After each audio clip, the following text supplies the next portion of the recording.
This is part 5 of my series in the court order regarding Jehovah's Witnesses.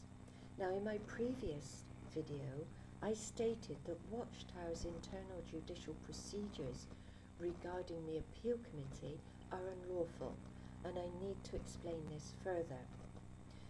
The appeal committee reads the S77 forms and the notes which the original committee wrote before hearing from the accused person.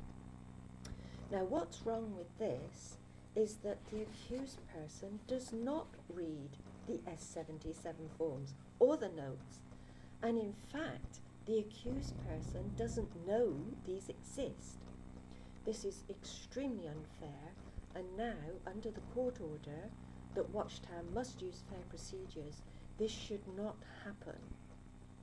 However, this is not the worst procedure Watchtower has. And in order to explain what the worst procedure is, I need to give you some background information. So I need to go back to 2009. Now, in 2004, I was exonerated by the branch office staff. However, the local elders kept to their original accusations, and the accusations surfaced again in 2009. I had elders on different occasions tell me I was a slanderer. I had telephone calls telling me I was a slanderer. Somebody wrote me a letter telling me I'm a slanderer. So in April 2009, I went to my solicitor for him to write a letter to stop these accusations. And I'm going to quote some paragraphs, just a little bit from my solicitor's letters.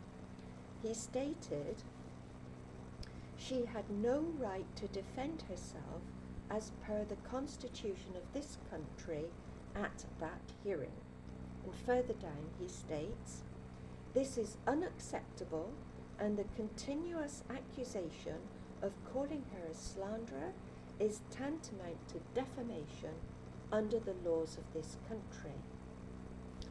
Well, now, Watchtower then had been told in 2009 that their activities were breaching the Constitution and consequently were unlawful. They took no notice of this whatsoever. Now, in order to explain some more problems, I'm going to leave out a lot of details just for now because I want to get to the important part.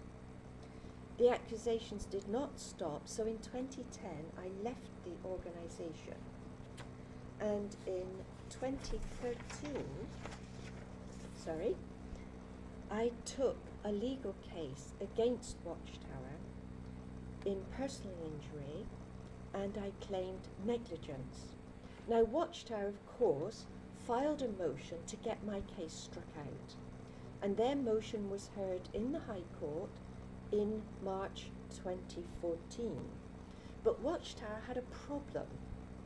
They had to overcome my solicitor's letters stating that they had breached the Constitution.